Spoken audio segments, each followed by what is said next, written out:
They wanted me to kneel before their wealthy friends. Fine, I'd kneel, but only to place the document box on the table and expose every piece of evidence. In Cherry Hills Village, luxury is often woven from mortgage bills and carefully crafted lies. Tonight, I would tear through that silk facade in front of everyone and make them stare straight at the naked truth. My son thought he'd married into old money. What he'd actually done was sign his name to a con artist's ledger. My name is Eleanor Whitaker Nora, to anyone who's known me longer than 5 minutes, and I should have seen the storm coming that Tuesday evening when I drove my dented Corolla up to my son's house in Cherry Hills Village. The granite driveway alone probably cost more than I'd made in my last 3 years working night shifts at the Aurora food packaging plant. But that wasn't what made my stomach tight. It was the way Jason had called me earlier, his voice careful and measured, like he was handling explosives. Just dinner. Mom. Sloane wants to catch up. The chandelier in their foyer threw diamonds of light across marble floors I was afraid to step on with my Payless flats. Sloane appeared in a cream cashmere sweater that whispered money with every movement, her platinum bracelet catching the light as she air-kissed somewhere near my left ear. Eleanor. So wonderful you could make it. Her smile was the kind you perfect in front of mirrors all teeth. No soul. Jason's in the dining room. We're having the chef's special sea bass. Chef. They had a chef. My boy who used to eat mac and cheese from a box 5 nights a week now had a chef. The dining room table could have seated 12, but we clustered at one end like survivors on a life raft. Jason wouldn't quite meet my eyes, focusing instead on arranging his napkin with the kind of precision he used to reserve for his Lego sets. He'd filled out since marrying Sloane 2 years ago, gone with a hollow cheeks from pulling all-nighters at Summit Grid Civil, replaced by the soft edges of someone who'd stopped checking price tags. So, Sloane began, launching into a monologue about their recent Cabo trip, while I tried to figure out which fork to use first. The villa was absolutely divine. You really must experience the infinity pools there. Eleanor. Though I suppose. She paused, eyes flicking over my worn cardigan. Well, there are lovely state parks here in Colorado too. I smiled and nodded, the same way I'd learned to smile and nod when factory supervisors explained why overtime pay wasn't in the budget this quarter. Sounds beautiful, dear. The sea base arrived, arranged on the plate like abstract art. I took small bites, aware of every sound my knife made against the china. Sloane continued her travelogue, the yacht club in Martha's Vineyard, the wine tour in Napa, the shopping in Milan. Jason pushed food around his plate, occasionally murmuring agreement. Then it happened. Such a small thing. Really. Sloane paused mid-sentence about some boutique in Aspen, and I reached for the water pitcher to refill her glass, a simple gesture. Automatic, after decades of looking after others. But as I leaned across, my sleeve caught the edge of her wine glass. It didn't fall, didn't even spill, just wobbled for half a second before settling. Oh! Sloane's hand flew to her chest like I'd pulled a gun. Her eyes welled with tears so fast, I wondered if she kept them on standby. I can't. Jason. I just can't do this anymore. Sloane. Jason started, but she was already standing, pressing a napkin to her dry eyes. That glass was my grandmother's, from the Harrington collection, and she just... The disrespect. She wasn't even trying to make the tears look real anymore, but Jason was already on his feet, arm around her shoulders. I sat there, confusion giving way to a cold understanding as Jason finally looked at me directly. His face had hardened into something I didn't recognize, some corporate mask he must have learned in meetings I'd never attend. Mum, we need to talk about boundaries. Jason, honey, I was just... You were just what trying to help. Like when you helped by suggesting we were spending too much on the wedding, or when you helped by asking if Sloane really needed a new Mercedes when the Audi was only 2 years old. Each word was a carefully placed brick in a wall between us.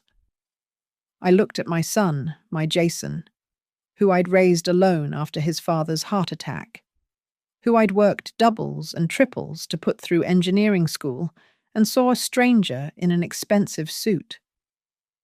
This needs to stop, he continued, his voice dropping to that measured tone from the phone call. Sloane's family is hosting a charity benefit this Saturday at 7. You're going to come, and you're going to apologize. Publicly. For your behavior. Your attitude toward our lifestyle. The words hung in the air like smoke from a snuffed candle. I found my voice somewhere deep in my chest, where I'd kept it safe through 20 years of factory floors and supervisor harassment and single motherhood. And if I don't, Jason's jaw tightened, then don't come back at all. I looked between them, my son rigid with manufactured anger, his wife with her performance tears already drying, and nodded once. Saturday at 7. Good, Sloane said, suddenly recovered. Wear something. Appropriate. I gathered my purse, that same fake leather bag I'd carried to his college graduation. As I walked to the door, I heard Sloane whisper something about finally setting boundaries with toxic people. Toxic. 23 hours of labor, 15 years of night shifts, a lifetime of choosing his needs over mine, and I was toxic. Mom, Jason called as I reached the door. For a moment, his voice cracked back to the boy who used to wait up for me after my shifts. But when I turned, the mask was back. 7 sharp, don't be late. I nodded again. They wanted an apology, they'd get one. But Saturday night, I'd apologize my way. I couldn't sleep that night.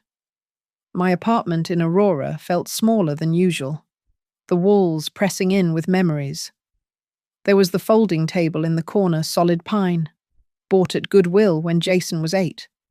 We'd eaten thousands of meals there, just the two of us against the world. I'd help him with homework while mixing powdered milk to stretch the grocery budget, and he'd tell me about his day while I iced my feet after double shifts. We're a team, Mum, he used to say, his gap-toothed grin bright despite the second-hand clothes and free lunch program. Always will be. I made instant coffee at 4:30 unable to shake the feeling that something was rotting beneath all that Cherry Hills marble. Jason had never been cruel before Sloane. Frustrated sometimes.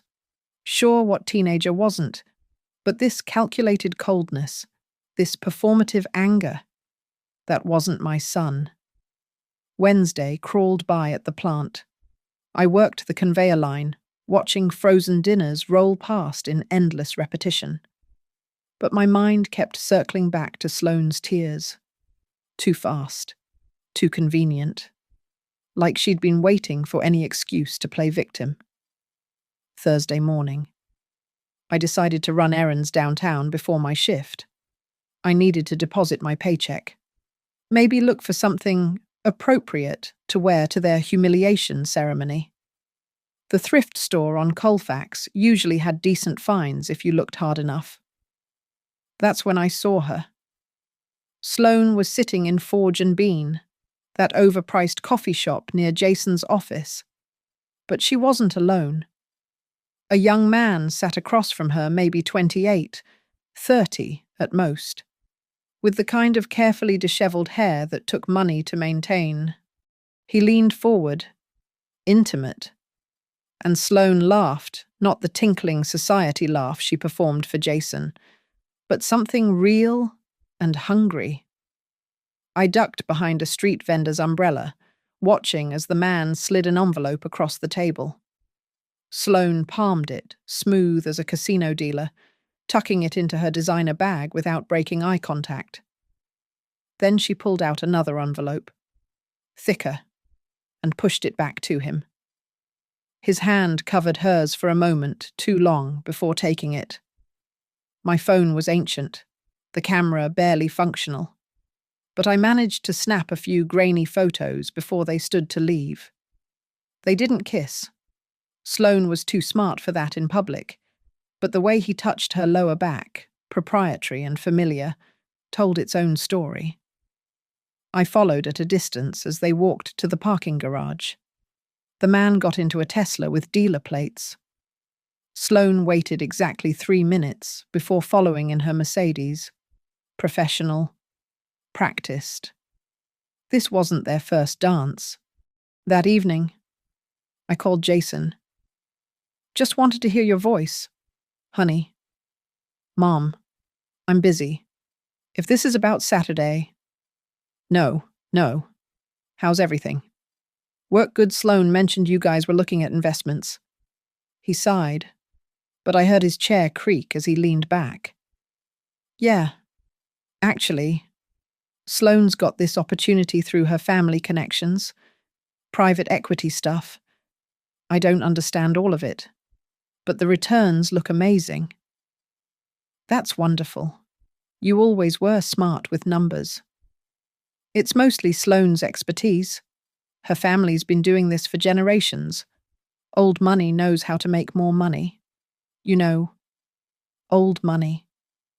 I thought about the Harringtons' house I'd Googled after the wedding. Nice, sure. But purchased in 2018 according to public records. Thought about Sloane's mother, Tricia, at the wedding. Her nervous energy and the way she'd clutched her wine glass like a lifeline. Her mom must be proud, I ventured. Tricia. Right. She seemed nice at the wedding. Yeah, she's been having a rough time, actually. Some identity theft situation maxed out her credit cards. Sloane's been helping her sort it out. We even covered some of the bills to help them get back on track. My coffee turned to acid in my stomach. That's generous of you. Family helps family, right? The irony in his voice wasn't lost on me, apparently. Family meant his wife's parents, not his own mother. Friday afternoon.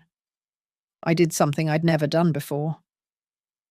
I called in sick for my shift and drove back to Cherry Hills Village. Not to Jason's house, but to the Harrington residence on East Quincy Avenue. It was nice colonial style, manicured lawn, but the paint was starting to peel on the shutters, and a foreclosure notice was barely visible in the front window, partially hidden by curtains. I sat in my car for an hour, watching. Finally, Tricia Harrington emerged, checking the mailbox with the furtive quickness of someone avoiding creditors. She looked nothing like the composed society matron from the wedding photos. Her roots were showing grey, her designer clothes from seasons past. A piece of paper fell from the stack of mail. I waited until she went inside, then quickly retrieved it. A credit card statement. Already opened. Past due balance, 47,832s. Minimum payment, 90 days overdue. I took a photo and carefully placed it back where it had fallen. The puzzle pieces were forming a picture I didn't like. Sloane wasn't just playing with my son's heart. She was funding her family's failing fortune with his success. That night, I called my friend Darlene from church. You mentioned your nephew does some kind of investigation work. Mateo, yeah. He's got his own firm now. Front Range Inquiries. Why? Honey, you in some kind of trouble? I looked at my meager savings account balance on my laptop. $1,100 meant for emergencies. Well, watching my son get fleeced by a con artist in Kashmir qualified. I need to find out the truth about someone, I said.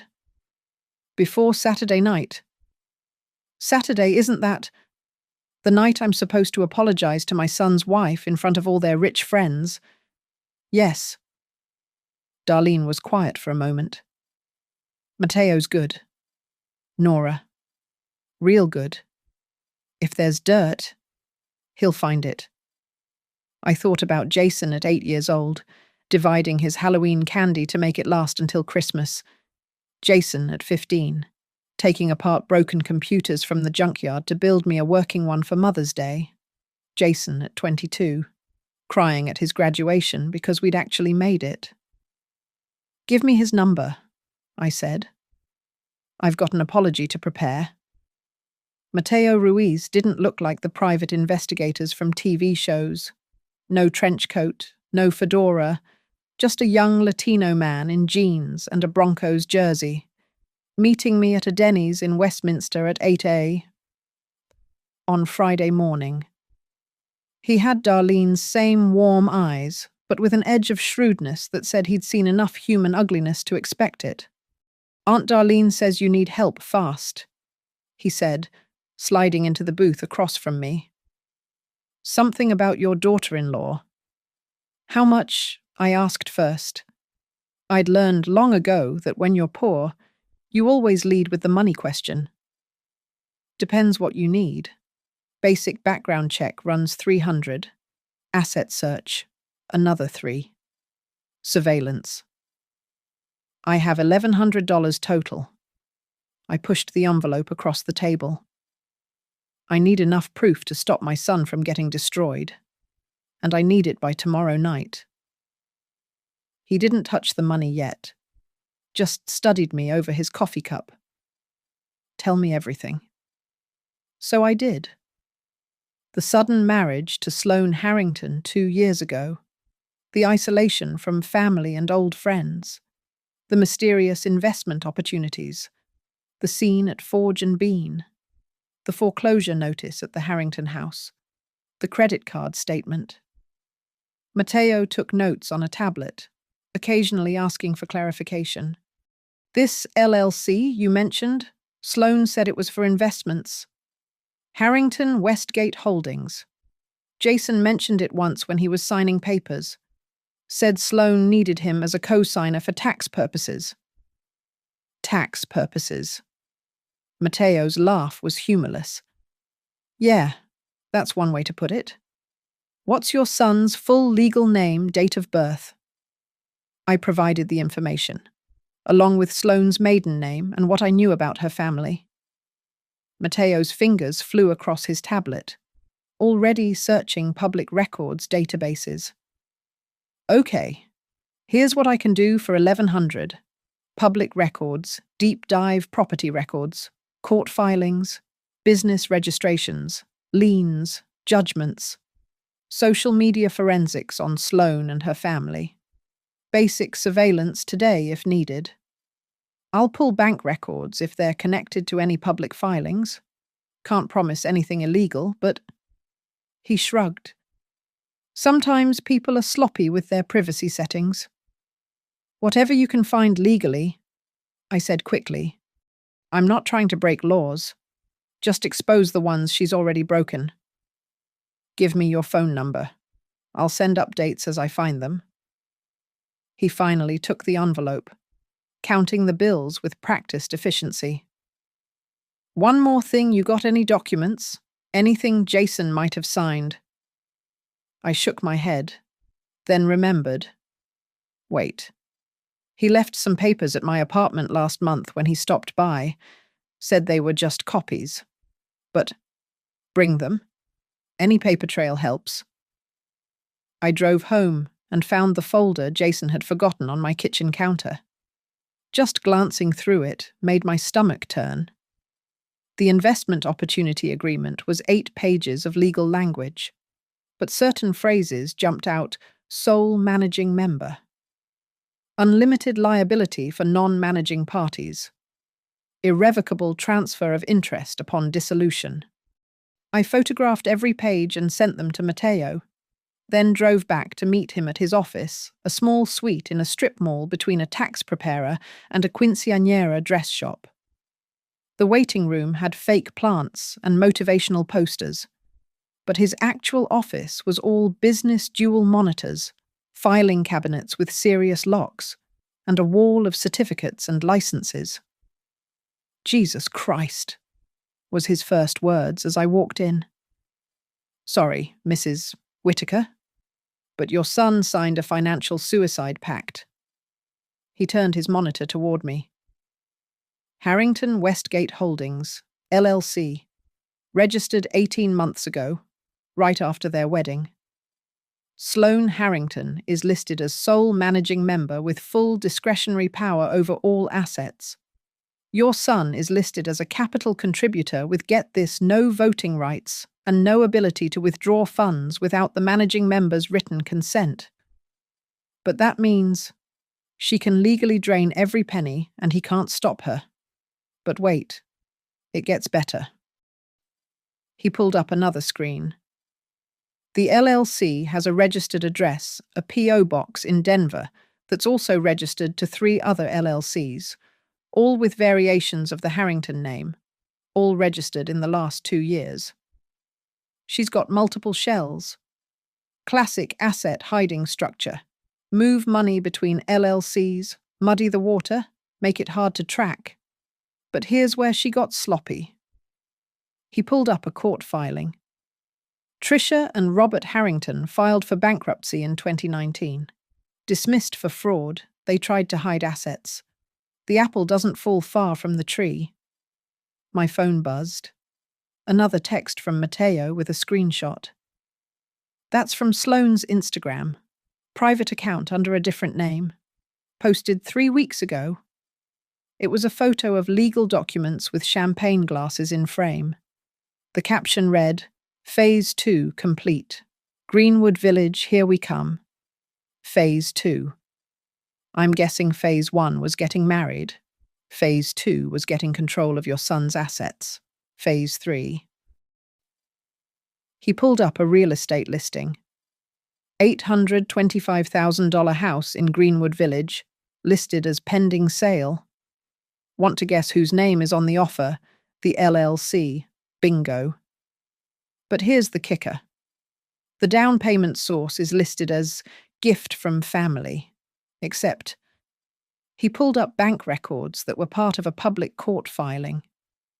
The Harringtons are broke, so whose family is gifting that money? I knew the answer, felt it in my bones. Jason thinks he's investing in their joint future. He's investing in her future. Look at this. Matteo pulled up another document. Draft purchase agreement. She's structuring it so the LLC owns the house. She controls the LLC. And if anything happens, divorce, separation. Whatever, she keeps the house, and he keeps the debt. How is this legal? Because he signed it. Because she's smart enough to make it look legitimate on paper. Because nobody expects their spouse to be running a long con. He leaned back. "Mrs. Whitaker, your daughter-in-law isn't just a gold digger. She's a professional. This is organized financial fraud. Can you prove it enough for tomorrow night?"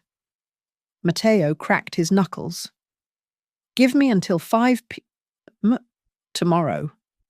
I'll have everything documented, chronologically organized, with copies of all relevant records. You want just the facts or the full story?" "Both. I want everyone in that room to understand exactly what she's done. It's going to be ugly. Public humiliation ugly. Your son might hate you for it."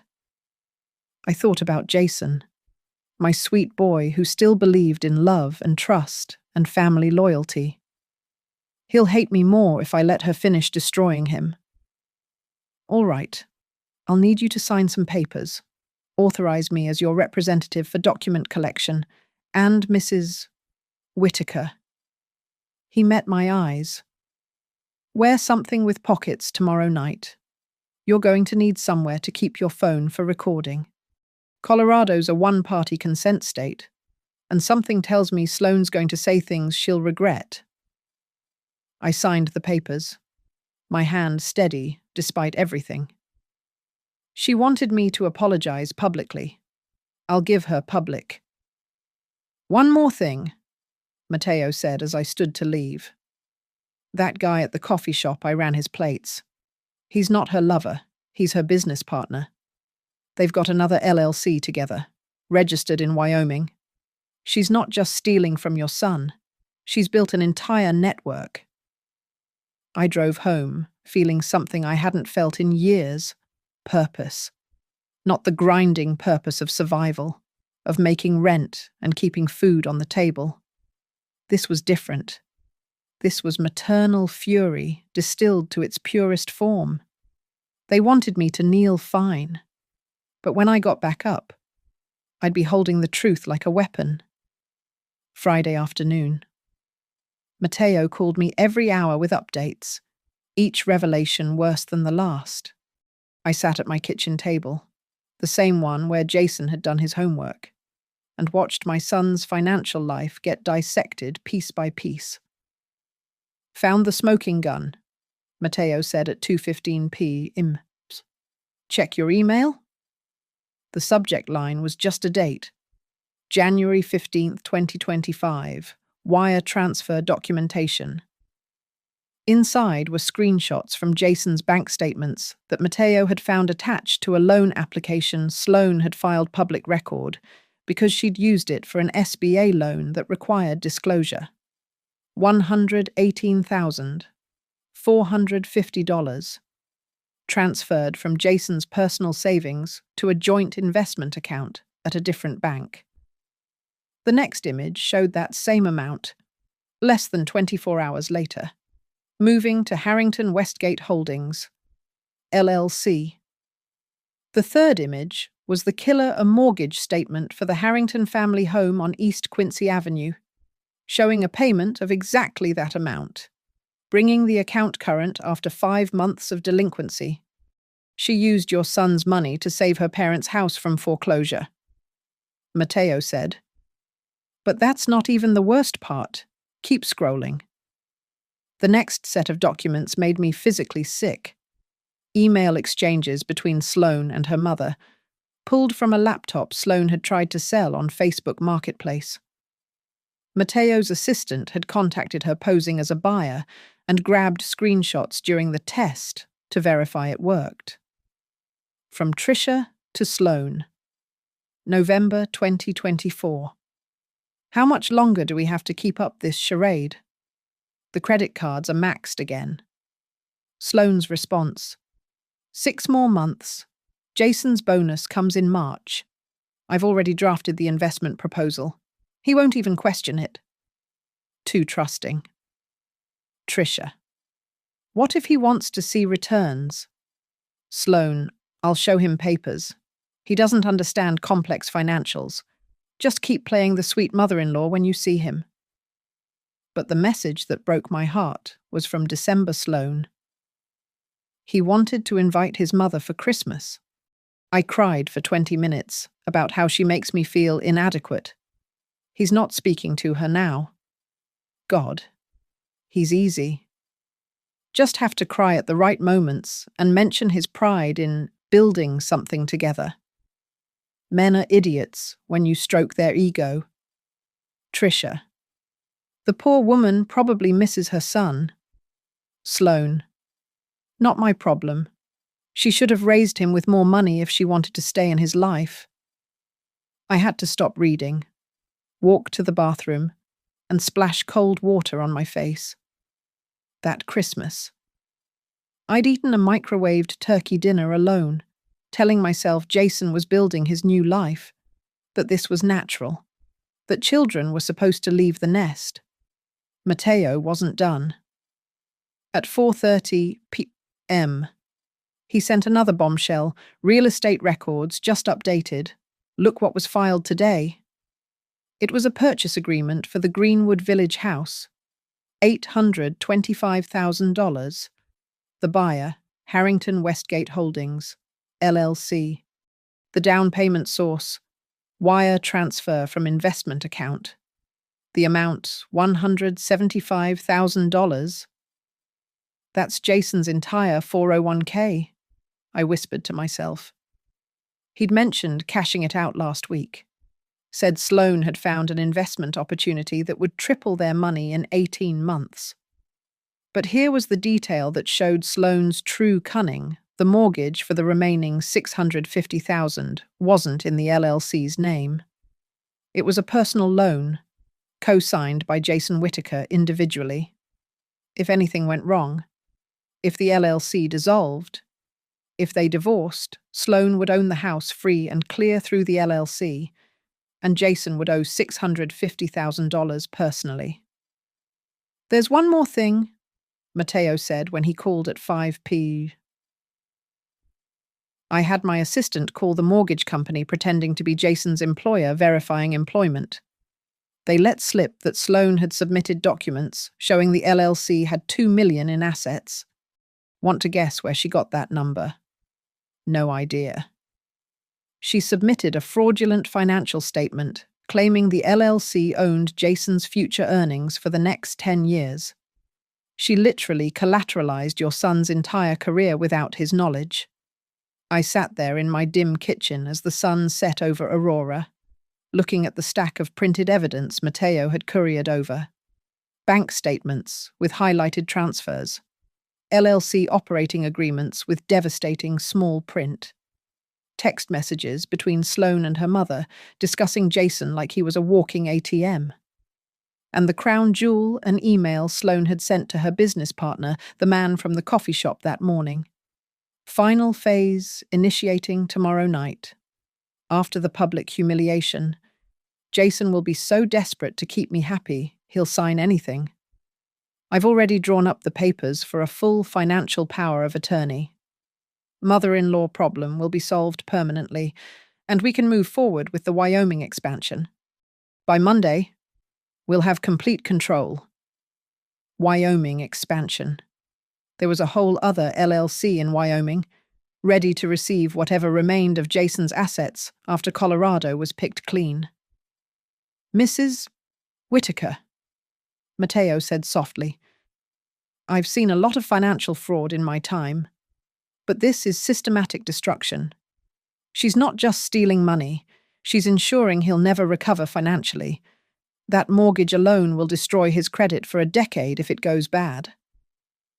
Can we stop it?" The Greenwood Village closing is scheduled for Monday.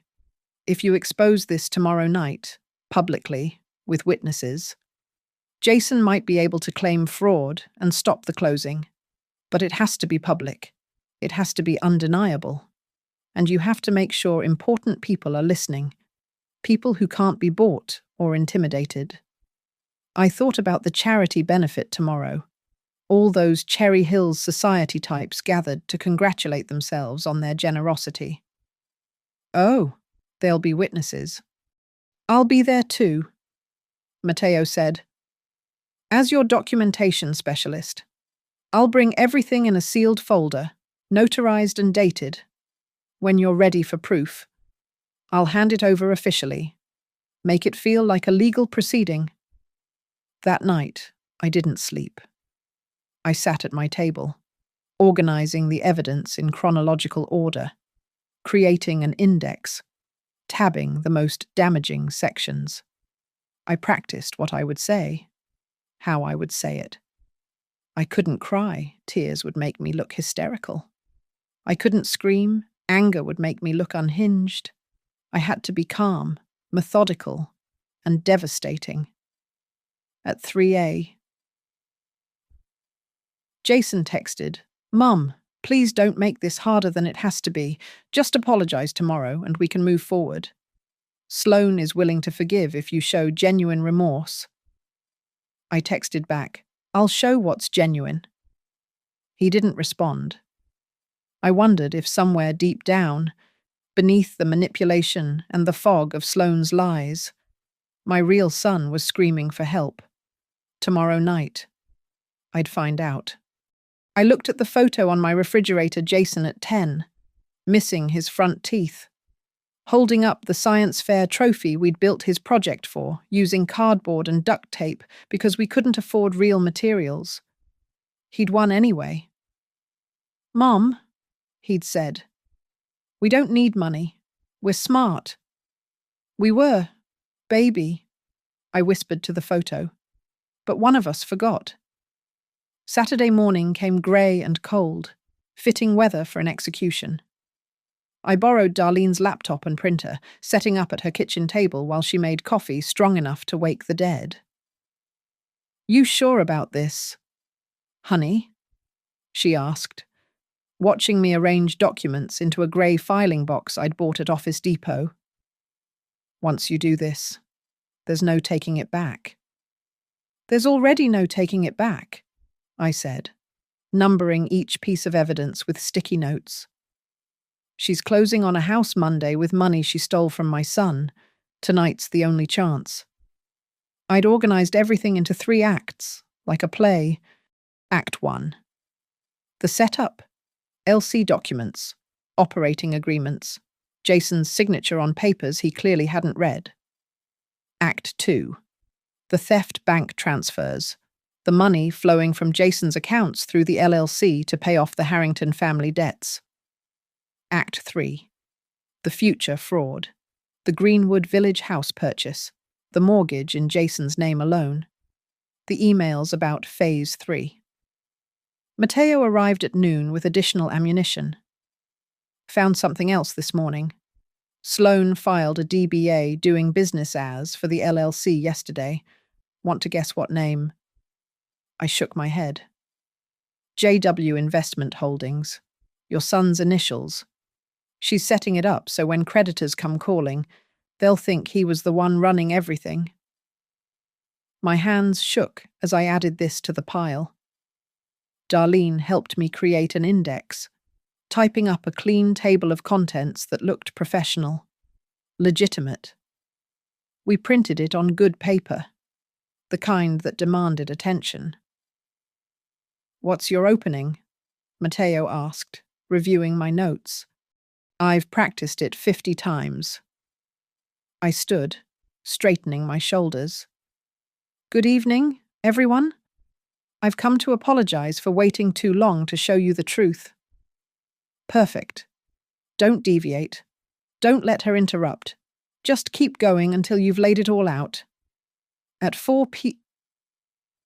I faced the hardest decision: what to wear. Everything in my closet screamed, "poor relative." But then I remembered that was the point. I chose my best church dress, navy blue. 10 years old, but clean and pressed. I'd be the working-class mother standing against the gilded lies. Let them see the contrast. Darlene did my hair. Simple and neat. No jewelry, except my wedding ring. I'd never taken it off after Tom died. I wanted Jason to see it, to remember that real love doesn't come with contracts and LLCs. "You look like yourself," Darlene said.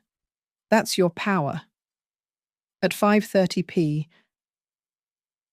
Matteo texted, "I'll arrive at 7:20. Exactly. Don't start the heavy revelations until I'm there with the authenticated documents. Make them wait for it. Build the tension." I practiced one more time in Darlene's bathroom mirror. The key was to maintain eye contact with the audience, not Jason or Sloan. Make the witnesses feel complicit if they didn't listen. Make them understand they were watching a crime in progress.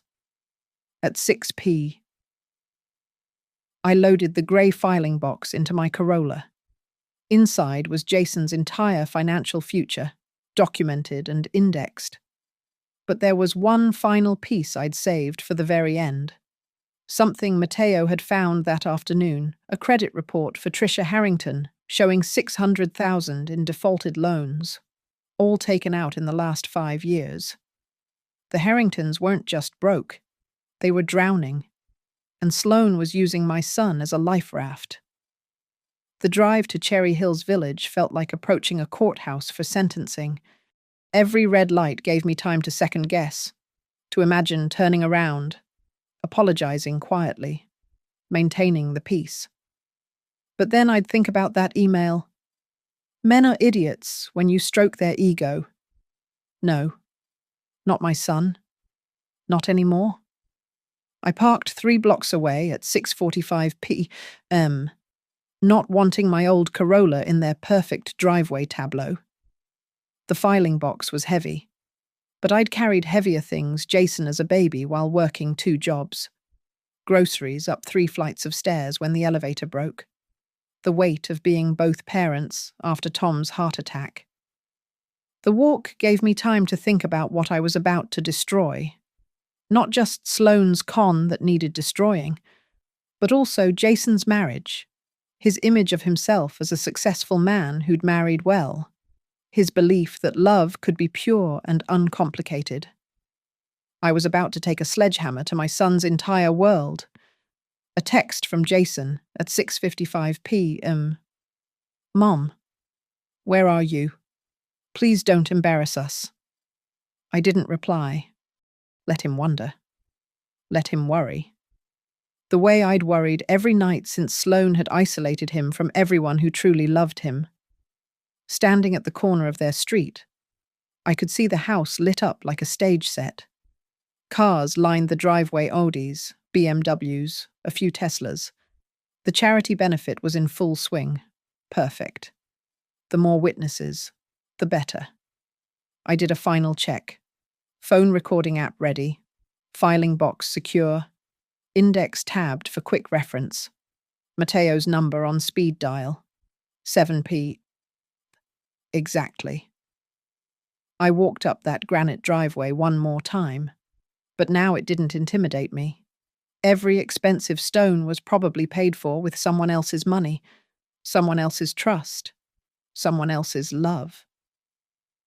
The door was open, classical music drifting out with the warm air and the sound of clinking glasses. I could hear Sloane's practiced laugh, high and false as fool's gold.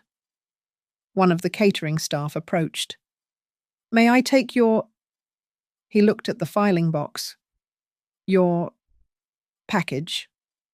No, I said. I'll be needing it. I walked into that house like I owned it. Because in a way, I did. Every penny that paid for this party came from my son's accounts. Every champagne glass, every catered canapé, every flickering candle, all bought with stolen money.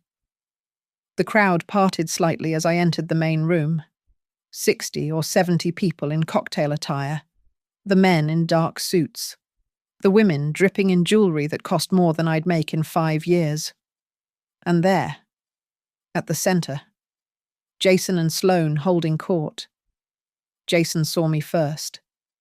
His face went through several emotions relief that I'd come, confusion at the filing box, then settling on embarrassment at my simple dress. Sloane turned, her smile sharp as winter. Eleanor, so glad you could make it. Everyone, this is Jason's mother. The way she said mother made it sound like a disease. Several people nodded politely, then turned away, dismissing me as unimportant. Not for long. I stood there, filing box heavy in my arms, waiting. The doorbell would ring at 7:20 p.m. Mateo would enter with his notarized documents. And then I would apologize in a way that would echo through Cherry Hills Village for years. Sloane clinked her glass. Since we're all here, I thought we might address something personal before the charity auction. She turned to me, eyes glittering with anticipated victory. Eleanor wanted to say something to our family and friends. The room quieted. 60 pairs of eyes on me. Jason moved closer to Sloane, united front against the embarrassing mother. I set the filing box on their marble coffee table with a solid thunk. Yes, I said, loud enough for everyone to hear. I've come to apologize. Sloane's smile widened. She thought she'd won. The doorbell rang. 7:20 p. Exactly. That'll be my documentation specialist, I said. We'll need him for what comes next. The Cherry Hills Village elite filled Jason and Sloane's living room like expensive mannequins, their cocktail dresses and Italian suits creating a sea of calculated elegance. The air was thick with competing perfumes and the undertone of wealth, that particular smell of leather, dry cleaning, and entitlement that I'd learned to recognize from my years serving people like them at factory events. Jazz floated from hidden speakers, something smooth and forgettable, the kind of music chosen specifically to not offend anyone's sensibilities. Servers in black uniforms weaved through the crowd with silver trays, offering champagne and tiny foods that looked more like art than sustenance. I stood at the edge of it all, my filing box resting on the marble coffee table like a bomb waiting to detonate. The guests had already dismissed me. I could see it in their eyes, the way they looked through me rather than at me. Just the help's relative, someone's embarrassing mother, a woman who didn't belong in their golden circle. Sloane was in her element, gliding between conversations in a black cocktail dress that probably cost more than my car. She touched arms, laughed at the right moments, played the perfect hostess. Every gesture was choreographed, every word carefully chosen to maintain her image as Jason's sophisticated wife, the Harrington heiress who'd married for love, not money. Jason stood beside her like an accessory, his expression fixed in that corporate smile he'd learned somewhere between college graduation and this moment. But I could see the tension in his shoulders, the way his fingers drummed against his whiskey glass. Some part of him knew something was coming. Eleanor. Tricia Harrington's voice cut through the jazz. She approached with her husband Robert, both dressed impeccably, both hiding their financial ruin under designer labels. How wonderful you could join us. Her smile was as fake as her daughter's tears had been Tuesday night. Robert didn't even bother with pleasantries, just nodded and took another gulp of what was probably very expensive scotch paid for with my son's money. Mrs. Harrington, I said quietly, enjoying the party. Oh, it's marvelous. Sloane has such a gift for entertaining. She gets it from my side of the family, you know. The Harringtons have been hosting charity benefits for generations. Generations. I thought about the bankruptcy filing from 2019, the foreclosure notice, the credit card debt. But I just smiled and nodded. The same smile I'd perfected during 20 years of factory work. A woman in emeralds approached Judge Patricia Weinstein, according to the charity program I'd glimpsed. Perfect. A judge would be an unimpeachable witness. Sloane, darling, the auction items look wonderful, she said, then noticed me. Her eyes skimmed my dress, my simple hair, the filing box. And you are Jason's mother, Sloane said quickly, as if trying to minimize my presence. She's here to address a family matter.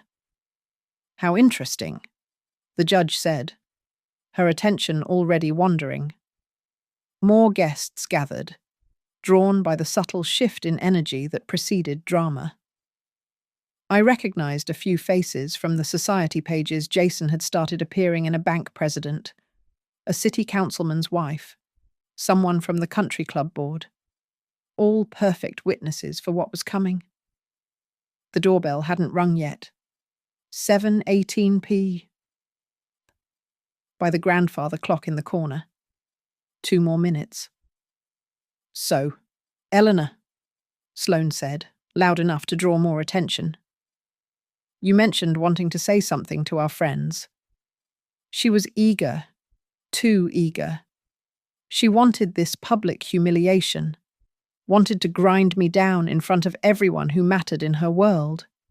It would cement her position, make her the gracious society wife who'd risen above her husband's embarrassing family.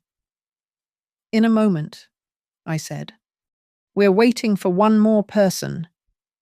Who could you possibly— Jason started, but the doorbell cut him off. 7:20 p. Exactly. A server opened the door, and Matteo walked in, carrying a leather briefcase, dressed in a sharp grey suit that made him look every inch the legal professional. He nodded to the room, then came directly to me. Mrs. Whitaker, I have the authenticated documents you requested. The room's attention sharpened. Documents, authentication. This wasn't what they'd expected from the factory worker's apology. What the hell is this? Jason stepped forward, but Sloane caught his arm. Let your mother speak, darling, she said. But I caught the first flicker of uncertainty in her eyes. I'm sure she just wants to clear the air properly. Oh, I'd clear it all right. The crowd had formed a natural amphitheatre around us. 60 of Cherry Hills Village's finest, champagne glasses in hand, watching the working-class mother stand before them with a filing box and a professionally dressed Hispanic man with a briefcase. Before I begin, I said, my voice carrying clearly, I should mention that Mr. Ruiz here is a licensed private investigator with Front Range Inquiries. He's documented everything I'm about to share with you tonight. Mum, what are you doing? Jason's voice cracked slightly. What you asked, honey. I'm apologizing. I opened the filing box, pulling out the indexed stack of papers. My hands were steady now, all nervousness gone. This was justice, and justice didn't require nerves. You see, I continued, addressing the room but watching Sloane's face. I need to apologize for waiting too long to reveal the truth, for letting my son, whom I raised alone after his father's death, whom I put through college by working double shifts at a factory, be systematically defrauded by someone he trusted with his heart. The word defrauded rippled through the crowd like a stone in still water. Sloane's face had gone pale under her perfect makeup. That's enough. Robert Harrington stepped forward. This is inappropriate. Inappropriate. I pulled out the first document, like filing for bankruptcy in 2019 for fraud, like having your house in foreclosure until my son paid off your mortgage with his savings. Gasps. Actual gasps from the assembled crowd. The judge stepped closer.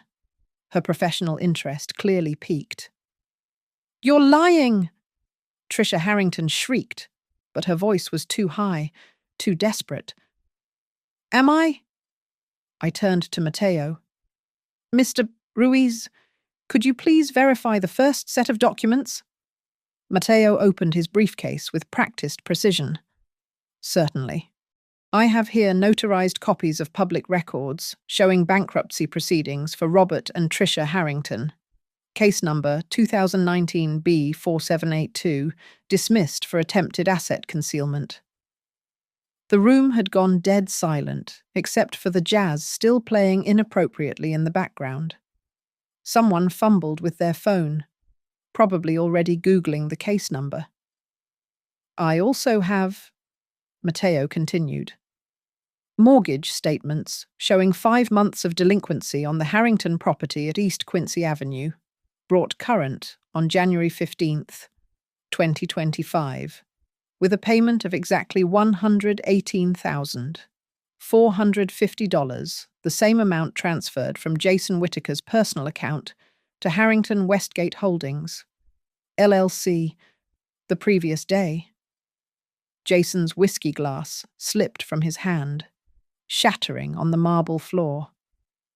I stood in the center of that gilded room, my voice cutting through the shocked silence like a blade through silk.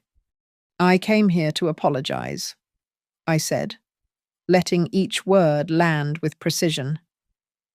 "I apologize for taking too long to show you all the truth about what's happening in this house, with your charity funds, with the woman you've welcomed into your social circle." I pulled out the first contract, holding it high enough for everyone to see the official letterhead. "This is the operating agreement for Harrington Westgate Holdings, LLC. Jason. Honey. Would you please read the highlighted section on page 4, paragraph 7? Jason stood frozen, glass shards at his feet, his face the color of ash. When he didn't move, Judge Weinstein stepped forward. "May I?"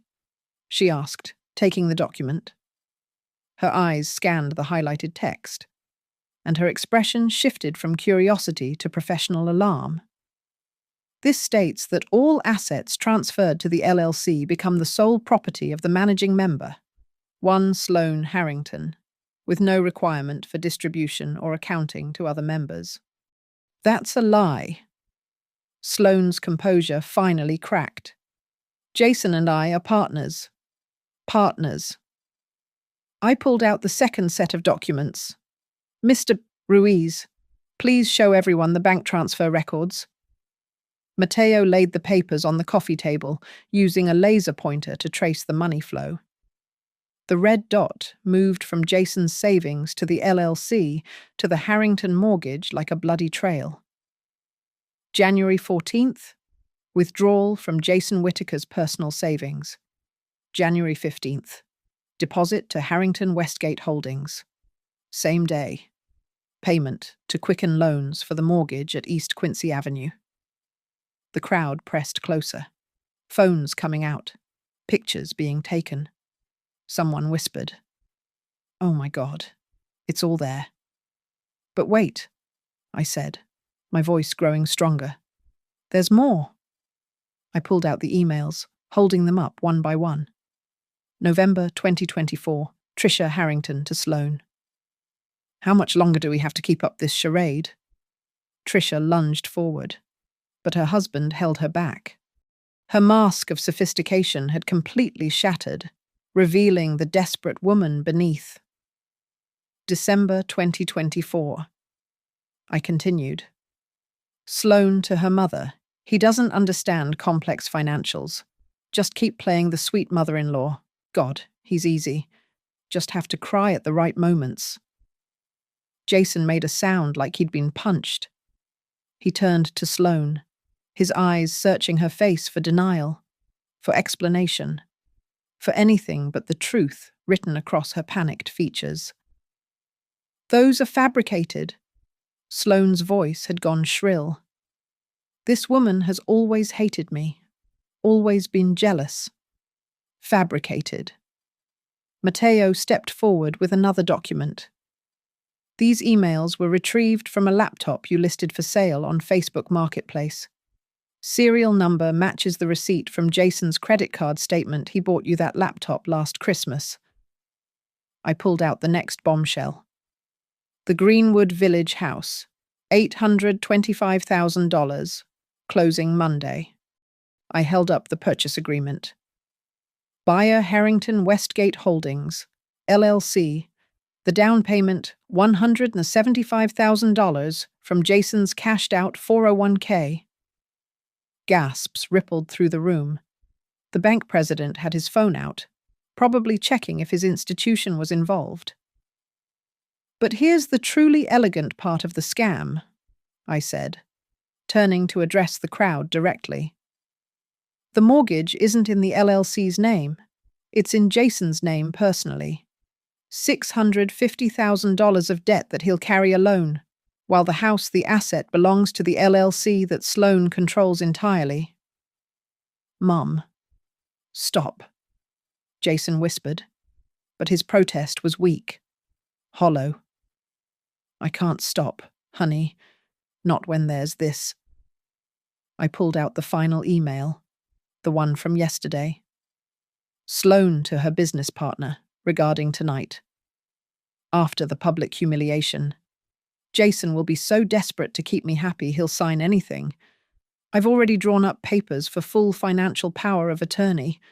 Mother-in-law problem will be solved permanently, and we can move forward with the Wyoming expansion. The judge stepped forward. "Young man," she said to Mateo, "are these documents legally obtained?" "Every single one, Your Honor. Public records, legally purchased devices, and documents Jason Whitaker had legal right to access as a member of the LLC." Sloane's carefully constructed world was collapsing. Mascara ran down her cheeks, real tears this time. Tears of rage and fear. "The Wyoming expansion," I continued, relentless now. "Another LLC, already registered, ready to receive whatever assets remain after Colorado is drained dry." I pulled out Tricia Harrington's credit report. 600,000 in defaulted loans, the Harrington fortune. It's smoke and mirrors, held together by my son's salary and savings. "You fucking bitch." Tricia Harrington broke free from her husband's grip, lunging at me. Two men caught her arms, holding her back as she screamed. "You've ruined everything. Everything." "No," I said calmly. "You ruined everything the moment you decided my son was a wallet instead of a person." Jason had found his voice. The investment accounts, the opportunities, it was all lies. "Every word," I said softly. "Your bonus, your savings, your retirement, it's all gone. Honey, or it would have been after Monday." Sloane made one last desperate play. "Jason, darling, please. Your mother doesn't understand our relationship. Our plans. Our plans." Jason's voice cracked. "Or your plans." I pulled out the final document. A draft power of attorney, dated yesterday, giving Sloane complete control over all your financial decisions. It was in her desk drawer at your home office. Jason. The office you never use because she said it was better for her yoga space. The room erupted. The judge was already on her phone, probably calling colleagues. The bank president was speaking rapidly to someone, likely investigating their exposure. Phones flashed as Denver's elite documented the complete destruction of the Harrington-Whitaker facade. "One last thing," I said, pulling out my phone. "This is a text from Sloane to her business partner, sent an hour ago. The old bitch actually showed up. This is going to be even better than planned. After tonight, we own everything." Jason looked at his wife. Really looked at her for the first time in 2 years. Not through the lens of love or manipulation, but with the clear sight of betrayal. "Is any of it real?" he asked her. "Any feeling? Any moment? Any single thing you said to me?" Sloane's mouth opened and closed like a fish gasping for air. Then, cornered and exposed, her true self emerged. "You were supposed to be easy money," she screamed. "A lonely engineer with a dead father and a pathetic mother. You were supposed to be grateful that someone like me even looked at you." The silence that followed was absolute. "Well," I said, closing the filing box with a decisive snap. "That's my apology. I'm sorry I waited so long to show you all who Sloane Harrington really is. Mr. Ruiz has copies of everything for anyone who needs them for legal purposes." Mateo stepped forward. "I've also provided copies to the Colorado Attorney General's office. Fraud over $100,000 is a Class 3 felony in this state." Sloane's legs gave out. She collapsed onto her designer sofa, the same one Jason had probably paid for without knowing it. The grandfather clock struck 8 p.m. its chimes cutting through the chaos like a judge's gavel. The Cherry Hills village elite stood frozen in their designer clothes, witnesses to a destruction more complete than any of them had imagined possible when they'd arrived for a simple charity benefit. Jason stood in the center of the wreckage, looking at Sloane like he was seeing her for the first time. His hand reached toward her, then pulled back, the gesture dying between them like everything else they'd built on lies. 2 years, he whispered. 2 years of my life. Sloane's mascara had carved black rivers down her cheeks, her perfect facade washed away to reveal something desperate and ugly underneath. She reached for him, her manicured fingers grasping at air. Jason, please. We can work through this. Work through this. His laugh was bitter, broken. You stole everything. My money, my trust, my relationship with my mother. Your mother never understood us. No, Jason said quietly. She understood perfectly. She just took too long to prove it. The room began to empty as guests fled the disaster, their whispers following them out into the night. Judge Weinstein paused at the door, looking back at me. Mrs. Whitaker. That was extraordinary. If you need a witness for any legal proceedings, you have my card. The bank president was still on his phone, pacing by the window. Yes. Freeze all accounts associated with Harrington Westgate Holdings immediately. I don't care what time it is in Hong Kong. Tricia Harrington had collapsed into a chair, her husband standing over her with the blank expression of a man watching his life implode in real time. They'd built their house of cards on my son's foundation. And now, the wind had come. Matteo packed his briefcase with professional efficiency, leaving a stack of document copies on the marble table. Mrs. Whitaker, I'll file the formal complaint with the Attorney General's office first thing Monday morning. The Greenwood Village closing will be stopped by 9 a.m. Thank you, I said, my voice steady despite the earthquake I'd just caused. As the room cleared, only family remained, if you could still call us that. Jason stood between his mother and his wife, the distance suddenly seeming infinite. Sloane made one last attempt. Jason, your mother just destroyed our future. No? He cut her off. You destroyed our future the day you decided I was a mark instead of a husband. I picked up my filing box, now empty of its burden. The evidence had been distributed, documented, witnessed. The truth was out there now, spreading through Cherry Hills Village like wildfire through dry grass. Jason, I said softly, I know you hate me right now. I don't hate you.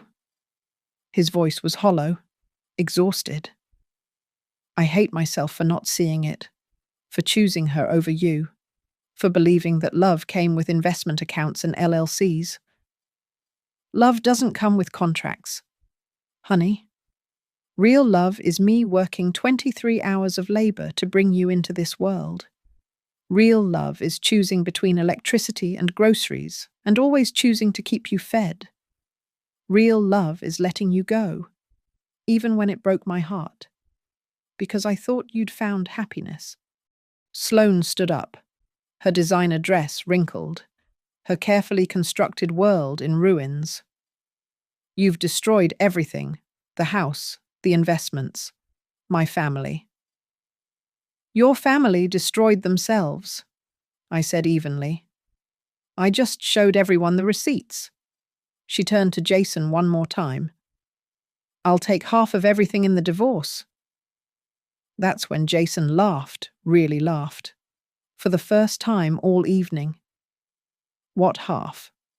Sloane. You already took everything. It's all in your LLC. Remember, the one where I have no voting rights, no withdrawal rights, no rights at all. Your own contract protects me from you now." The realization hit her like a physical blow. She'd been so clever, so careful to lock Jason out of the LLC assets. Now that same cleverness meant she couldn't claim any of his future earnings in a divorce. She'd built her own cage. "Get out," Jason said quietly. "Take your parents and get out of my house." "Our house." "No, my house. My name on the deed. Remember, you insisted the LLC should own the new house, not this one." Another decision that seemed so smart at the time. The Harringtons left in disgrace. Tricia still sobbing. Robert silent. Sloane walking between them like a condemned prisoner. The door closed behind them with a sound of finality. Jason and I stood alone in the wreckage of the party. Champagne glasses abandoned on every surface. The jazz still playing to an empty room. The charity auction items that would never be sold because who would buy anything from this house of lies? "Mom," Jason said, and suddenly he was crying. Really crying. The kind of tears I hadn't seen since his father's funeral. "Mum, I'm so sorry." I set down the filing box and did what I'd wanted to do since Tuesday night. I held my son while he sobbed. This successful engineer who'd been reduced to a con artist's mark. This brilliant boy who'd confused manipulation for love. "Here's my real apology," I said into his hair. The same hair I'd washed in kitchen sinks when we couldn't afford enough hot water for baths. "I'm sorry I let you believe that poverty was something to be ashamed of. I'm sorry I let you think that success meant Cherry Hills Village and charity benefits. I'm sorry I didn't teach you that the only real wealth is in the people who love you without conditions, without contracts, without small print." Jason pulled back, wiping his face with hands that had once built bridges and were now just trying to build a path forward. "What do I do now?" he asked. Now you rebuild. You're young, you're brilliant, and you're free. The money's gone. But money was never what made you valuable. That was her lie, not your truth. I picked up my filing box one last time, turning toward the door. "I'll be in my apartment in Aurora when you're ready. Same folding table, same instant coffee, same mother who loved you before you had a penny and will love you long after they're all gone." As I walked through that granite driveway for the last time, I heard Jason turning off the jazz. The sudden silence, more honest than any sound that house had heard in 2 years. Behind me, glass shattered Jason throwing something, finally allowing himself to be angry. Good. Anger was better than defeat. Anger could be built on, shaped into something stronger. I drove my dented Corolla back to Aurora, back to my small apartment, back to my real life. The filing box sat empty on the passenger seat, its work complete. Tomorrow. The news would spread. Monday.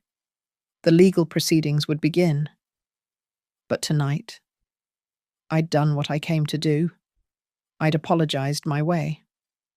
The headlights cut through the Colorado darkness as I headed home, away from the fairy tale castles built on stolen foundations, back to the solid ground of truth. In my rearview mirror, Cherry Hills Village glittered like fool's gold, pretty, but worthless. My phone buzzed with a text from Jason. "Thank you for saving my life." I didn't reply. Some truths don't need words. Some love doesn't need contracts. Some apologies are actually rescues in disguise. The marble and granite were behind me now. Ahead was Aurora, with its worn apartments and working people, and the kind of honest poverty that's better than any dishonest wealth. I'd knelt, just like they'd wanted. But I'd risen, holding the truth. And the truth, it turns out, was the most expensive thing in Cherry Hills Village, because it was the one thing none of them could afford to buy. Thank you so much for listening to this story. I'd love to know where you're listening from. Please share in the comments below so we can connect. If this story resonated with you, don't forget to subscribe to the channel and share your thoughts. What would you have done in Eleanor's situation? Let me know in the comments.